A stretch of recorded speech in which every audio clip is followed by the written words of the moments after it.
شارستانیت یعنی حەزارەت شارستانیت یعنی پێشکەوتن و تەقەدم و تەکنۆلۆژیا خانەنشینی سوالکردین. خانشینی شارستانی وایە؟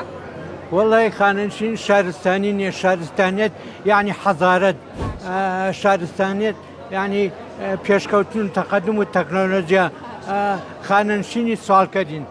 بۆچی ئەڵێی سوالکەری؟ ئەی مانایەتە 3 مانگ ئەرێ خۆ لە گیرفانی باوکی کەس دەرناچێ ئێمە ئەوەنە ساڵ خزمەتی ئەم خاک و وڵات و حکومەت و دەوڵەتەمان کردووە خۆ بە سەرانە وەری ناگرین باشە کاکە بۆ بە 3 مانگ جارێ باشە ئەم 3 مانگەتان چۆن بەڕێکرد بە بێموچە؟